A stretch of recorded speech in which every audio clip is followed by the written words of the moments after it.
امام الانبیاء کی امت اس بات کو اچھی طرح سمجھ لے کہ حضرت شعیب علیہ السلام کی قوم کے قصے میں بتایا کہ تجارت سے تمہیں کامیابی نہیں ہوگی، اللہ تعالیٰ کی فرما برداری سے کامیابی ہوگی۔ نوح علیہ السلام کے قصے میں یہ بتایا گیا کہ اکثریت کے ہونے سے تمہیں کامیابی نہیں ہوگی بلکہ تمہیں اللہ کی فرما برداری سے کامیابی ہوگی۔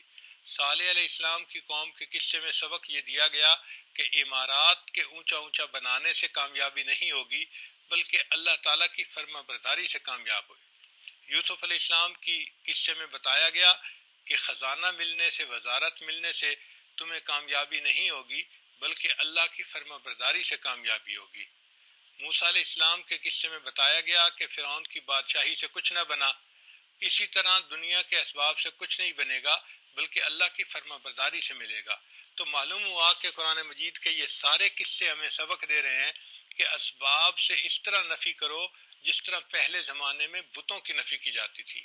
پہلے زمانے میں لات اور منات ان کی نفی کی جاتی تھی شد و مد کے ساتھ، زور کے ساتھ۔ آج کے دور میں ہمیں بھی اسباب کی اسی طرح نفی کرنی ہے کہ نہیں، فصل سے جو ہے نا کامیابی نہیں ہوتی، نوکری سے کامیابی نہیں ہوتی، فیکٹریاں لگانے سے کامیابی نہیں ہوتی، کامیابی تو اللہ کے فرما برداری کرنے میں ہوتی ہے، نبی علیہ السلام کے طریقے کو اپنانے میں کامیابی ہوتی ہے۔ اس لیے ہمیں چاہیے کہ ہم اسباب سے نظریں ہٹائیں اور اپنے اللہ پہ نظریں جمائیں، اسباب سے نظریں ہٹائیں اور اپنے اللہ پہ نظریں جمائیں۔ علامہ اقبال نے کیا خوبصورت شعر کہا، بتوں سے تجھ کو امیدیں خدا سے نہ امیدی، بتوں سے تجھ کو امیدیں خدا سے نہ امیدی، مجھے بتا تو صحیح اور کافری کیا ہے۔ اور یہی تو کفر ہے کہ انسان کو بتوں سے امیدیں ہوں اور اللہ سے انسان نا امید ہو جائے۔ آج کل جس کی نوکری لگ جاتی ہے گورنمنٹ کی، وہ بڑا خوش ہوتا ہے کہ جی اب میرے رزق کا مسئلہ حل ہو گیا۔ بھئی اللہ تعالیٰ رزق تو دیں گے ہی صحیح، اگر ہم مدرسے میں پڑھیں گے، قرآن اور حدیث کا علم حاصل کریں گے، پھر بھی ہمیں اللہ ہی کھلائیں گے، سبب اللہ ہی بنائیں گے۔ تو ہمیں اللہ تعالیٰ کی ذات پر یقین رکھنا چاہیے، البتہ سبب کے طور پر ہاتھ پاؤں ہلانے بھی ضروری ہیں۔ اسلاف اپنے بچوں کو ایمان اور یقین سکھایا کرتے تھے تاکہ بچوں کے ذہن میں بچپن ہی سے یہ بات بیٹھ جائے کہ ہمیں پالتا کون ہے؟ اللہ پالتا ہے۔ حضرت خواجہ قطب الدین بختیار کاکی رحمۃ اللہ علیہ کے حالات زندگی میں لکھا ہے کہ جب وہ بچے تھے تو ان کے والدین نے آپس میں فیصلہ کیا کہ ہم اس بچے کو مضبوط ایمان سکھاتے ہیں۔ چنانچہ ایک دن ان کی والدہ نے ان کے لیے روٹی بنائی اور اس کو کسی جگہ چھپا دیا۔ جب بچہ مدرسے سے آیا اس نے کہا کہ امی مجھے بھوک لگی ہے، تو ماں نے کہا بیٹا ہمیں بھی اللہ کھانا دیتا ہے اور تمہیں بھی اللہ کھانا دیتا ہے، ہم بھی اللہ سے مانگتے ہیں تو تم بھی اللہ سے مانگو، اللہ تمہیں دے گا۔ بچے نے کہا امی کیسے مانگوں؟ ماں نے کہا بیٹا مصلی بچھاؤ اور اس کے اوپر بیٹھ کے اللہ سے دعا مانگو، تم دعا مانگو گے اللہ قبول کر لے گا۔ چنانچہ بچے نے مصلی بچھایا اور ننھے منھے ہاتھ اٹھائے اور اللہ سے دعا مانگی، اے اللہ میں ابھی ابھی مدرسے سے آیا ہوں، مجھے بھوک لگی ہوئی ہے، میرے امی ابو کو بھی آپ کھانا دیتے ہیں اور مجھے بھی آپ نے دینا ہے، اللہ مجھے دے دیجئے۔ پھر دعا مانگنے کے بعد اس نے کہا کہ امی اب کیا کروں؟ ماں نے کہا بیٹا اللہ نے تمہارا کھانا کہیں بھیجا ہوگا، تم کمرے میں جاؤ اور اسے ڈھونڈو۔ بچہ کمرے میں گیا، اس نے ڈھونڈا تو اس کو کسی جگہ کپڑے کے نیچے روٹی گرم گرم مل گئی تو وہ خوشی سے لے آیا، امی اللہ نے کھانا بھیج دیا ہے۔ چنانچہ ماں نے کہا بیٹھ کے کھا لو۔ اب روز کی روٹین بن گئی، ماں کھانا بنا کے رکھ دیتی، بچہ دعا مانگتا اور جب کھانا مل جاتا تو بچہ خوش ہوتا کہ اللہ نے مجھے کھانا کھلا دیا۔ اب بچے نے جب روز کھانا کھانا شروع کیا تو اس کے دل میں اللہ کی محبت بڑھنے لگی۔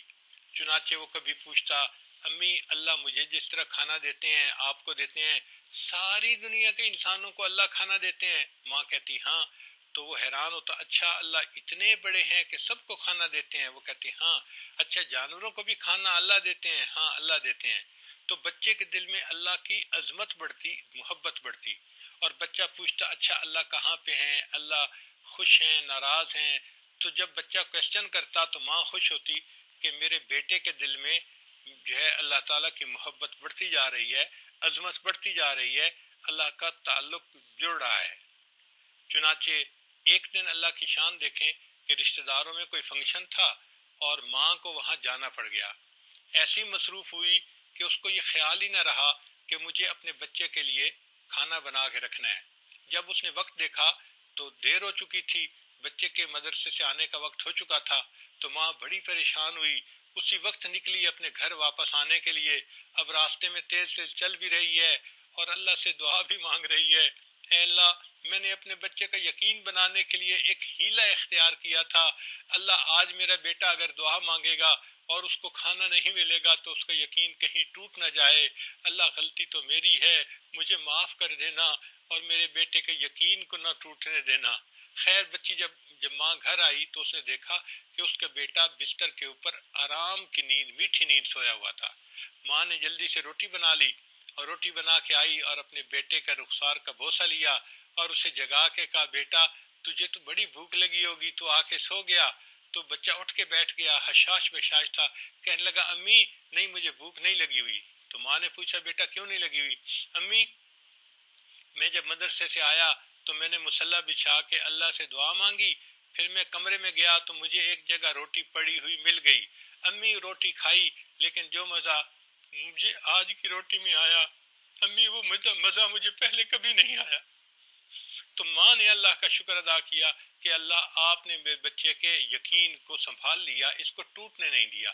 چنانچہ ہندی میں روٹی کو کاکی کہتے ہیں، ان کے ساتھ نام کے یہ لفظ جڑ گیا، قطب الدین بختیار کاکی، اور یہ جب بڑے شیخ بنے اپنے وقت کے تو ان کو کہا جاتا تھا خواجہ قطب الدین بختیار کاکی رحمۃ اللہ علیہ۔ دہلی میں آج بھی ایک جگہ ایک اونچا مینار بنا ہوا ہے جس کو قطب مینار کہتے ہیں، اور اس کے قریب ہی حضرت کی قبر ہے جہاں پر وہ آرام فرما رہے ہیں۔ تو پہلے وقتوں میں ماں باپ اپنے بچوں کو یقین سکھایا کرتے تھے۔ آج کے ماں باپ کے اپنے یقین نہیں بنے ہوتے، وہ اپنے بچوں کو کیا یقین سکھائیں گے؟ اس لیے چاہیے کہ ہم اس محنت کو کریں تاکہ ہمارا بھی یقین مضبوط ہو، ہمارے بچوں کا یقین بھی مضبوط ہو، اور ہم اعمال کے راستے کو اپنائیں اور اپنے اللہ کو منائیں۔ اب یقین بننے کے دو طریقے ہیں، دو راستے ہیں۔ ایک ہے کثرت دعوت، انسان دعوت کثرت سے دے تو اس کا یقین بن جاتا ہے، جیسے صحابہ رضی اللہ تعالیٰ عنہم تھے، وہ کثرت سے دوسروں کو ایمان کی دعوت دیا کرتے الحمدللہ کثرت سے ایمان کی دعوت دیا کرتے تھے اور ان کا اپنا یقین بن جاتا تھا۔ چنانچہ صحابہ کرام کا یقین اتنا بن گیا تھا کہ حضرت علی رضی اللہ عنہ فرمایا کرتے تھے، اگر جنت اور جہنم میرے سامنے آ جائے تو میرے یقین میں ذرہ برابر اضافہ نہ ہو۔ تو دعوت دینے سے انسان کا یقین بڑھ جاتا ہے۔ چنانچہ آج کل کے دور میں یہ جو دعوت و تبلیغ کا ایک محنت چل رہی ہے، یہ یقین بنانے کی محنت ہے۔ جو بندہ اس راستے میں وقت لگاتا ہے اس کا یقین بنتا ہے، اسباب کی بجائے اس کی نظر مسبب الاسباب کی طرف جاتی ہے اور اس کا ایمان مضبوط ہو جاتا ہے۔ اور دوسرا طریقہ ہے ذکر کی کثرت۔ جتنا انسان ذکر کی کثرت کرے گا اتنا اس کی توجہ اللہ رہے گی، اور ہر چیز اس کی جو ہے اور ہر حال میں وہ اللہ کی طرف متوجہ رہے گا۔ چنانچہ حضرت خواجہ محمد عبد المالک صدیقی رحمۃ اللہ علیہ، انہوں نے خانیوال کے اندر مسجد بنائی، اور اس مسجد کے بنانے میں انہوں نے کسی سے چندہ نہیں مانگا۔ لوگوں نے مسجد کا نام بے چندہ مسجد رکھ دیا کہ جی فلاں تو بے چندہ مسجد ہے۔ حضرت خواجہ مالک صدیقی رحمۃ اللہ علیہ خود تو اتنے نہیں تھے کہ بھئی ان کے پاس اتنے پیسے ہوتے کہ وہ مسجد بنا دیں، لوگ ہی مسجد کے لیے ہدیہ دیا کرتے تھے، مگر حضرت مانگتے نہیں تھے، کہتے تھے کہ نہیں میں اللہ سے مانگتا ہوں، اللہ خود اپنے بندوں کے دل میں ڈال دے گا اور بندے پھر میرے پاس آئیں گے کہ جی مسجد کے لیے یہ لے لیجئے، تو حضرت لے لیا کرتے تھے۔ ہماری والدہ صاحبہ یہ واقعہ سنایا کرتی تھیں، ایک مرتبہ حضرت نے جو مستری مزدور تھے ان کے ساتھ یہ وعدہ کر لیا تھا کہ بھئی آپ لوگ مزدوری کرتے رہیں اور آپ کی مزدوری کے پیسے جمع ہوتے رہیں گے، اور پھر جب اللہ مجھے دے گا تو میں ایک ہی وقت میں ادا کر دوں گا۔ چنانچہ سب میں مستری مزدور روزانہ پیسہ نہیں لیا کرتے تھے، بلکہ وہ کام بھی کیا کرتے تھے اور پھر اللہ سے دعائیں بھی مانگا کرتے تھے۔ حضرت خوش ہوتے تھے، فرماتے تھے پہلے میں اکیلا تھا اللہ سے مانگنے کے لیے، اب میرے ساتھ یہ مصری مزدور بھی شامل ہو گئے، اب ہم کئی اللہ سے مانگنے والے بن گئے، اب اللہ کی مدد آئے گی اور جلدی مسجد بن جائے گی۔ حضرت فرماتے ہیں کہ اس دور میں ایک ایسا وقت آیا کہ بہت سارا پیسہ قرضے کا سر پہ چڑھ گیا اور اوپر سے رمضان کا مہینہ بھی آ گیا، تو مجھے بڑی فکر تھی کہ لوگوں نے رمضان کے بعد عید کے لیے کپڑے بچوں کے بنوانے ہوتے ہیں، چیزیں خریدنی ہوتی ہیں، اور اگر ان کی تنخواہ نہ دی گئی، ان کے جو بچے ہیں وہ بیچارے تو عید بھی نہیں منا سکیں گے، ان کی خوشیاں ادھوری رہ جائیں گی۔ میرے دل میں اس کا بڑا غم تھا، لیکن میرے پاس پیسے نہیں تھے کہ میں ان کو دے سکوں، اللہ سے دعائیں مانگتا تھا۔ حضرت فرماتے ہیں ایک بندہ آیا، وہ مجھ سے ملا اور بیعت ہوا، اور پھر ملاقات کر کے اس نے ایک بریف کیس مجھے دیا، حضرت یہ آپ کے لیے میں ہدیہ لایا ہوں۔ تو میں نے کہا کہ اچھا بریف کیس رکھ دو وہیں پہ، اس نے بریف کیس رکھ دیا اور وہ چلا گیا۔ حضرت صدیق رحمۃ اللہ نے ایک بچے کو بلایا اور بچے کو بلا کے کہا کہ یہ بریف کیس گھر لے جاؤ اور میری اہلیہ کو دے دو۔ بچہ اس بریف کیس کو اٹھا کے لے گیا اور والدہ صاحبہ کو دے دیا۔ والدہ صاحبہ نے سوچا کہ اس بریف کیس کو کہیں رکھ دیا جائے، انہوں نے بھی اس کو نہیں کھولا اور بریف کیس کو کسی اونچی جگہ رکھ دیا۔ اب 1 دن 2 دن 3 دن گزر گئے تو 3 دن تک کوئی تذکرہ ہی نہیں ہوا حضرت کے درمیان اور ان کی اہلیہ کے درمیان۔ تیسرے چوتھے دن اماں جی نے پوچھا حضرت سے کہ وہ جو آپ نے بریف کیس بھجوایا تھا وہ لوہے کا بنا ہوا ہے یا کیا؟ حضرت نے پوچھا کیوں؟ کہنے لگی وہ تو اتنا بھاری ہے کہ مجھے اٹھا کے اوپر رکھنے میں بڑا وزنی محسوس ہوا۔ تو حضرت نے فرمایا نہیں، لوہے کا تو نہیں بنا ہوا، ذرا اس کو میرے پاس اٹھا کے لائیں کہ وہ بھاری کیوں ہے۔ چنانچہ والدہ صاحبہ اس کو اٹھا کے لائیں، جب اس کو کھولا گیا تو دیکھا کہ وہ نوٹوں سے بھرا ہوا تھا، 1000 روپے والے نوٹ کے۔ حضرت نے فرمایا کہ اللہ کی مدد آ گئی، اب یہ مصری مزدوروں کو ان کے پیسے دے دینے چاہیے تاکہ یہ رمضان کی عید کے لیے خرچہ کر سکیں اور اپنے بچوں کو عید کے لیے جو ہے وہ چیزیں خرید کے دے سکیں۔ چنانچہ جتنا حساب بنا مصری مزدوروں کا، جب نوٹوں کو گنا گیا تو اتنے ہی پیسے تھے۔ حضرت نے سب کو دے کر اللہ کا شکر ادا کیا، اللہ آپ نے اپنے بندوں کے لیے اسباب بنا دیے اور مجھے اس قرضے سے فارغ کر دیا۔ تو دیکھو اللہ والوں کا یقین اس طرح بنتا ہے کثرت ذکر کی وجہ سے۔ شیخ احمد دربندی رحمۃ اللہ علیہ کو بزرگ گزرے ہیں، ان کے بارے میں آتا ہے کہ ان کے شہر پر تاتاریوں نے قبضہ کیا تو پورے شہر سے مسلمان جو تھے وہ نکل کے بھاگ گئے، لیکن شیخ احمد دربندی جو تھے وہ اپنے گھر سے نکل کے مسجد میں آئے اور مسجد میں بیٹھے رہے۔ جب شہزادہ تاتاری داخل ہوا تو اس نے حیران ہو کے کہا کہ دیکھو پورے شہر میں ایک بندہ بھی نہیں، ہمارا کتنا روب ہے، ہمارے آنے سے پہلے مسلمان ہی یہاں سے بھاگ گئے۔ اس کو بتایا گیا کہ پورا شہر خالی ہے مگر ایک مسجد میں ایک بوڑھا بندہ بیٹھا ہوا ہے۔ اس نے کہا اس کو ہتھکڑیاں لگا کے پاؤں میں بیڑیاں ڈال کے میرے سامنے پیش کرو۔ چنانچہ شیخ احمد دربندی رحمۃ اللہ علیہ کو ہتھکڑیاں لگا کے اس تاتاری شہزادے کے سامنے پیش کیا گیا۔ تو تاتاری شہزادے نے اس سے سوال کیا کہ تم یہاں سے کیوں نہیں نکلے؟ اس نے کہا جی کہ میں اپنے گھر سے نکل کے اللہ کے گھر میں آ کے بیٹھ گیا تھا، اب مجھے اللہ کے گھر سے تو کوئی نہیں نکال سکتا۔ اس نے کہا کہ اچھا اب تمہیں دیکھو نا میں نے پکڑا ہے، اب تمہیں مجھ سے کون چھڑائے گا؟ جب شہزادے نے اسے کہا کہ ہم نے تجھے پکڑا ہے، ہتھکڑیاں لگائی ہیں، اب تمہیں ہم سے کون چھڑائے گا؟ تو شیخ احمد دربندی جو تھے انہوں نے فرمایا اللہ۔ جیسے انہوں نے اللہ کا لفظ کہا ان کے ہاتھوں کی جو لوہے کی زنجیریں تھیں وہ ٹوٹ کے نیچے گر گئیں۔ وہ جو شہزادہ تھا تاتاری اس کے دل پر روب پڑ گیا، سمجھ گیا کہ یہ کوئی اللہ والا ہے۔ چنانچہ اس نے کہا اچھا میں آپ کو یہاں رہنے کی اجازت دیتا ہوں، آپ اپنے گھر میں جائیں رہیں، ہم آپ کا احترام کریں گے، آپ کو کوئی تکلیف نہیں پہنچائیں گے۔ چنانچہ شیخ احمد دربندی رحمۃ اللہ علیہ وہاں پہ رہنے لگ گئے۔ یہ شہزادہ کبھی کبھی حضرت کو ملنے کے لیے رات کے اندھیرے میں آیا کرتا تھا کہ لوگوں کو پتہ نہ چلے، تو حضرت اس کو ایمان پہ لے آئے اور اس کو نیکی کی طرف لے آئے۔ پھر حضرت نے اس کو کہا کہ دیکھو جب تمہیں جو ہے وہ بادشاہت ملے گی تم اس وقت اپنے ایمان کا اعلان کر دینا، ابھی اعلان مت کرو۔ چنانچہ وہ شہزادہ اسی طرح رہا، تقریباً 25-30 سال کے بعد ایک وقت آیا کہ وہ بادشاہ بنا۔ جیسے ہی وہ بادشاہ بنا اس نے اپنے ایمان کا اظہار کر دیا کہ میں بھی مسلمان ہوں، اور یوں جو بادشاہت تھی اللہ نے دوبارہ مسلمانوں کے ہاتھ میں دے دی۔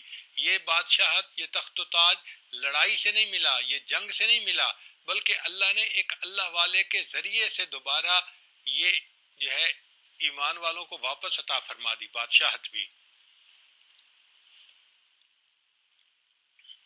علامہ اقبال نے خوبصورت شعر کہا کہ ہے ایاں یورش تاتار کے افسانے سے، ہے ایاں یورش تاتار کے افسانے سے، پاسباں مل گئے کعبے کو صنم خانے سے۔ اللہ نے کعبے کو صنم خانے سے پاسباں دے دیے۔ اللہ چاہتا ہے تو کافروں کو ایمان کی ہدایت دے دیتا ہے اور ان سے اسلام کی مدد کروا دیتا ہے۔ لہٰذا ہمیں اللہ تعالیٰ کی ذات پر پکا یقین رکھنا چاہیے۔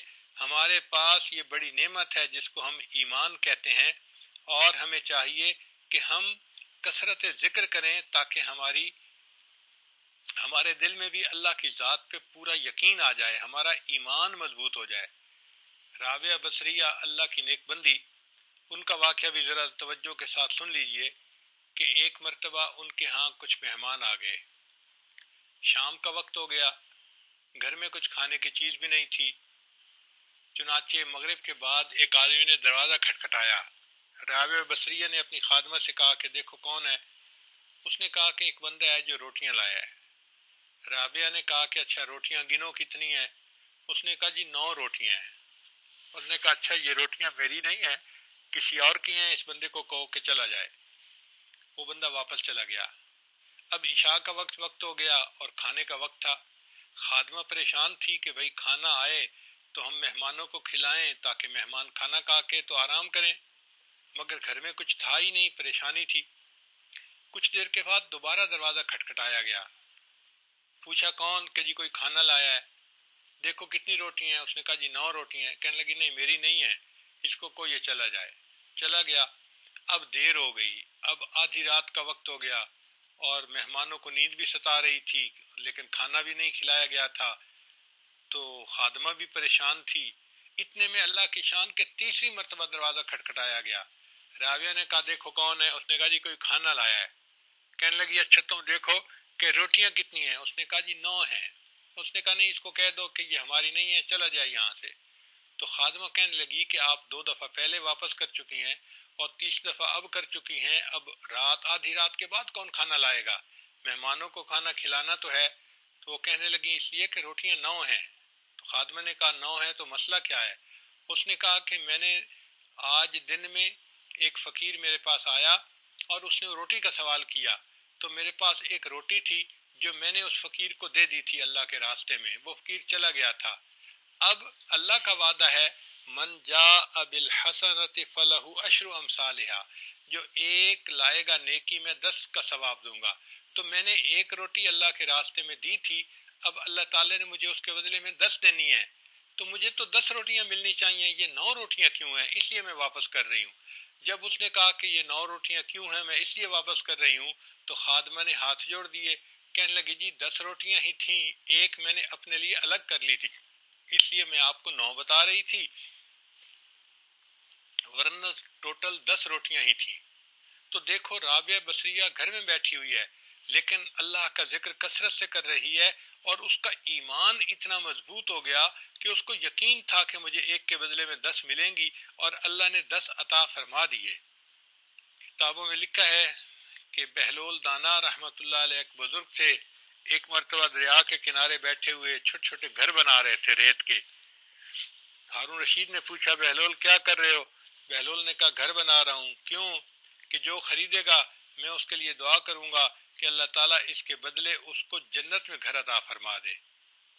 ہارون رشید نے سمجھا ایک مجذوب آدمی ہے جو اپنے حال میں بیٹھا ہوا جنت کے مکانوں کے سودے کر رہا ہے۔ وہ آگے چلا گیا۔ پیچھے ہارون رشید کی بیوی آ رہی تھی زبیدہ خاتون، اس نے بھی بہلول کو سلام کیا۔ پوچھا بہلول کیا کر رہے ہو؟ بہلول نے کہا کہ مکان بنا رہا ہوں۔ پوچھا کس لیے؟ کہنے لگا کہ جو بندہ خریدے گا میں دعا کروں گا کہ اللہ اس کے بدلے اس کو جنت میں گھر عطا فرما دے۔ اس نے پوچھا کہ مکان کی قیمت کیا ہے؟ تو بہلول نے کہا کہ 1 دینار ہے۔ چنانچہ زبیدہ نے 1 دینار بہلول کو دے دیا اور اپنے لیے دعا کروا لی، چلی گئی۔ اب رات کو جب ہارون رشید سویا تو اس نے دیکھا کہ جنت ہے اور اس کے اندر خوبصورت مکان بنے ہوئے ہیں۔ کوئی ایسا مکان ہے کہ 1 اینٹ سونے کی، 1 اینٹ چاندی کی، بڑے خوبصورت مکان بنے ہوئے ہیں، اور اس میں ایک سرخ یاقوت کا مکان ہے جو بہت خوبصورت ہے، اور اس کے دروازے کے اوپر زبیدہ کا نام لکھا ہوا ہے۔ جب اس نے اپنی بیوی کا نام لکھا ہوا دیکھا تو ہارون رشید قریب ہوا۔ جب دروازے پر پہنچا تو وہاں پہ ایک سیکیورٹی گارڈ تھا، اس نے اس کو روکا۔ ہارون رشید نے اس سے کہا کہ آپ نے مجھے کیوں روکا؟ اس نے کہا اس لیے کہ آپ کا نام کیا ہے؟ اس نے کہا ہارون رشید۔ اس نے کہا کہ نہیں، یہ تو زبیدہ کا مکان ہے، اور یہاں پر جس کا مکان ہو وہی اندر جا سکتا ہے، دوسرا بندہ نہیں جا سکتا۔ وہی بندہ اندر جا سکتا ہے، دوسرا نہیں جا سکتا، آپ جاؤ۔ جب ہارون رشید کو دھکا ملا تو اس کی آنکھ کھل گئی، اور آنکھ کھلنے کے بعد وہ بڑا پریشان تھا کہ یہ مکان تو زبیدہ کا ہے، میرا نہیں ہے۔ ساری رات سوچتا رہا کہ میں تو بادشاہ ہو کے بیوقوف نکلا کہ میں نے موقع ضائع کر دیا، اور میری بیوی مجھ سے زیادہ عقل مند نکلی، اس نے کسی اللہ والے کی دعا لے لی اور اس کو اللہ نے جنت میں گھر دے دیا۔ اب خیر سارا دن وہ اسی طرح پریشان رہا۔ اگلے دن پھر وہ جب کام کو ختم کیا عصر کے وقت تو گھر آیا اور بیوی کو کہا کہ چلو دریا کے کنارے سیر کے لیے چلتے ہیں۔ اب دریا کے کنارے جب سیر کے لیے گیا تو پھر وہاں اس نے دیکھا کہ بہلول ابھی بھی بیٹھا ہوا وہ مکان ہی بنا رہا تھا۔ آج پھر اس نے کہا بہلول کیا کر رہے ہو؟ اس نے کہا مکان بنا رہا ہوں۔ بھائی کس لیے؟ کہ جو مکان خریدے گا میں دعا کروں گا اللہ اس مکان کے بدلے اس کو جنت میں مکان عطا فرما دے۔ تو ہارون رشید نے کہا اچھا اس کی قیمت کیا ہے؟ اس نے کہا پوری دنیا کی بادشاہی۔ تو ہارون رشید حیران ہو گیا، بہلول کل تو 1 دینار کا دے رہے تھے اور آج پوری دنیا کی بادشاہی مانگ رہے ہو، میں پوری دنیا کی بادشاہی دے بھی نہیں سکتا۔ تو بہلول نے کہا کہ بادشاہ سلامت، کل بن دیکھا معاملہ تھا اس لیے قیمت تھوڑی تھی، آج دیکھا ہوا معاملہ ہے اس لیے قیمت زیادہ ہے۔ تو یہی بات ہے، آج بن دیکھے ہم نے آخرت کو مانا ہے اس لیے جنت سستی مل رہی ہے۔ جو بندہ اپنے ایمان کو مضبوط کر لے گا اللہ اس کو جنت عطا فرمائیں گے، ورنہ موت کے وقت تو فرعون نے بھی مان لیا تھا مگر اس کے ماننے کا فائدہ نہیں ہوا تھا۔ تو ہم آج اللہ کی ان نعمتوں کو مانیں، تسلیم کریں، اللہ کو اپنا رب مانیں اور اپنے ایمان کو مضبوط کریں، تاکہ جب اللہ کے پاس جائیں تو اللہ تعالی ہمارے ساتھ رحمت کا معاملہ فرمائے۔ آخری بات سن کے میں اپنی بات کو مکمل کرتا ہوں۔ حضرت یوسف علیہ السلام کے زمانے میں قحط تھا تو انہوں نے ایک قانون بنا دیا تھا کہ جو بندہ آئے اس کے گھر کے جتنے لوگ ہوں گے اس کو اتنے ہی گندم کی بوریاں دے دی جائیں گی، اس سے پیسے لے لیے جائیں گے۔ چنانچہ جو ورکر تھے وہ اس قانون کے مطابق لوگوں سے پیسے لیتے تھے اور ان کو گندم تقسیم کرتے تھے۔ ایک لڑکا سا آیا اور اس لڑکے نے کہا جی کہ مجھے گندم چاہیے۔ انہوں نے پوچھا بھئی تمہارے گھر والے کتنے ہیں؟ اس نے کہا اتنے ہیں۔ اس نے کہا اچھا پھر تمہیں ہم اتنے بیگ دیں گے۔ اس نے کہا نہیں مجھے بیگ زیادہ چاہیے۔ تو دینے والوں نے اس کو 1-2 بیگ زیادہ دے دیے۔ وہ بچہ کہنے لگا نہیں مجھے اور زیادہ چاہیے۔ تو کام کرنے والوں نے کہا دیکھو بھائی ہمارے اختیار میں نہیں ہے کہ ہم اس کو زیادہ دے سکیں، تم پھر یوسف علیہ السلام کے پاس چلے جاؤ، اگر وہ فرما دیں گے تو جتنا کہہ دیں گے ان کا حکم فائنل ہوتا ہے۔ وہ لڑکا سا جو تھا نوجوان لڑکا وہ حضرت یوسف علیہ السلام کے پاس آیا اور آ کے کہنے لگا کہ حضرت مجھے گندم چاہیے۔ انہوں نے فرمایا بھائی گندم کا تو یہ قانون ہے کہ ہم اتنا دیتے ہیں جتنے گھر کے لوگ ہوتے ہیں۔ اس نے کہا نہیں حضرت مجھے زیادہ چاہیے۔ انہوں نے کہا کہ تمہیں ان لوگوں نے دی؟ ان کا ہاں مجھے انہوں نے 2-3 بیگ زیادہ دیے مگر مجھے اور بھی زیادہ چاہیے۔ تو یوسف علیہ السلام نے کہا کہ ان لوگوں نے بھی تجھے زیادہ گندم دی جو دستور ہے اس سے، اور میرے پاس آئے ہو اور میں بھی تمہیں کہتا ہوں کہ چلو میں تمہیں 2-4 بیگ اور زیادہ دے دوں گا، لیکن تم جو ہے وہ اور زیادہ کا مطالبہ کر رہے ہو، کیوں اتنی گندم مانگتے ہو؟ اس نے کہا حضرت آپ مجھے پہچان نہیں رہے، اگر آپ مجھے پہچان لینا کہ میں کون ہوں تو آپ مجھے بہت زیادہ گندم دیں۔ تو یوسف علیہ السلام حیران ہوئے۔ یوسف علیہ السلام نے اس سے پوچھا کہ تم ایسی بات کیوں کر رہے ہو؟ اس نے کہا کہ حضرت جب زلیخا نے آپ کے اوپر بہتان لگایا تھا اس وقت جس چھوٹے بچے نے آپ کی پاک دامنی کی گواہی دی تھی وہ بچہ میں ہوں، مگر اب میں بڑا ہو کے جوان ہو گیا ہوں۔ تو میں آپ کے پاس آیا ہوں۔ حضرت یوسف علیہ السلام نے جب یہ بات سنی تو آپ کو بچے پہ اتنا پیار آیا کہ آپ نے اس بچے کو اپنے قریب بلایا، اس کے ماتھے کو بوسہ دیا، اس کو گلے لگایا، بگ ہگ دیا اور پیار کے ساتھ اس کو رخصت کیا، اور اس کو ڈبل ٹرپل جو ہے گندم دی، اور لوگوں کو کہا کہ یہ گندم تم لے جاؤ اور اس کے ساتھ سواریاں اپنی ہوں اور اس کو گھر بھی پہنچا کے آؤ۔ جب یوسف علیہ السلام نے اس نوجوان کو اس طرح عزت کے ساتھ رخصت کیا تو اللہ تعالیٰ نے وحی نازل فرمائی، اے میرے پیارے یوسف علیہ السلام، آپ نے اس لڑکے کو بڑی عزت سے نوازا۔ عرض کیا، اے اللہ کیوں نہ نوازتا، یہ وہ لڑکا ہے جس نے میری پاک دامنی کی گواہی دی، آج یہ میرے پاس آیا تو میرا دل چاہا کہ میں اس کو اتنا دوں جتنا میں دے سکتا ہوں۔ تو اللہ تعالیٰ نے فرمایا، اچھا یوسف علیہ السلام آپ گواہ رہنا، جس نے آپ کی پاک دامنی کی گواہی دی آپ کے پاس آیا، آپ نے اتنا دیا جو آپ دے سکتے تھے۔ میں پروردگار اعلان کرتا ہوں کہ جس نے دنیا میں میری وحدانیت کی گواہی دی، جب وہ قیامت کے دن بندہ میرے سامنے آئے گا تو پھر اس کو میں اتنا دوں گا جو میری شان کے مطابق ہوگا۔ تو اللہ کو ایک ماننا اور اللہ کی ذات پر کامل ایمان رکھنا یہ بڑی نعمت ہے، اس نعمت کی حفاظت کیجئے۔ اللہ تعالی ہم پر رحمت کا معاملہ فرمائے اور ہمیں ایمان کامل کے ساتھ اللہ اس دنیا سے رخصت فرمائے۔ ہم نے اپنے بڑوں سے سنا ہے کہ جو بندہ عام مسلمانوں کی غیبت کرتا ہے وہ فسق و فجور میں ملوث ہو جاتا ہے، اور جو بندہ علماء صلحاء نیکوں کی غیبت کرتا ہے اس کو اللہ تعالیٰ موت کے وقت ایمان سے محروم فرما دیتے ہیں۔ اللہ تعالیٰ ہمیں محرومی سے محفوظ فرمائے اور ایمان کے وقت ساتھ اللہ تعالیٰ اس دنیا سے اپنے وقت پہ لے جائے۔ وآخر دعوانا ان الحمد للہ رب العالمین۔